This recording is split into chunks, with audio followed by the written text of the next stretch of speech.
Hi friends, আমি মালুশ্রী। আমার YouTube channel Shri অধ্যায়ে সবাইকে স্বাগত জানাই। আজকের রেসিপি কাঁকড়ার ঝাল। প্রথমেই একটা কড়াইয়ের মধ্যে আমি সর্ষের তেল নিয়ে নিয়েছি, তার মধ্যে দিয়ে দিয়েছি পেঁয়াজ কুচি, তারপর দিয়ে দিলাম রসুন বাটা। কাঁকড়াতে মা আদা বাটা দেওয়া পছন্দ করে না। আদা বাটা দিলে মা বলে কাঁকড়ার টেস্টটা একদম ভালো লাগে না। তারপরে দিয়ে দিলাম চেরা কাঁচা লঙ্কা আর টমেটো। এবার জিরে ধনে বাটার মধ্যে দিয়ে দিচ্ছি কাশ্মীরি লঙ্কার গুঁড়ো আর হলুদ গুঁড়ো।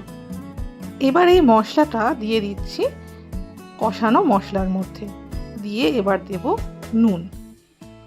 মশলাটা ভালো করে কষে এলে এর মধ্যে দিয়ে দেব আগে থাকতে কেটে রাখা ডুমো ডুমো করে আলু আর কুমড়ো।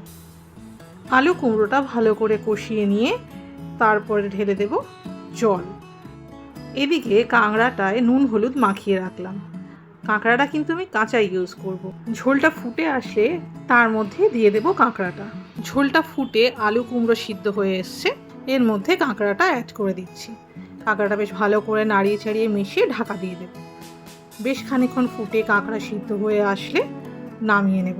এবার গরম ভাতের সাথে সার্ভ করার পালা। রেসিপিটি ভালো লাগলে একটা লাইক আর কমেন্ট করে দেবেন।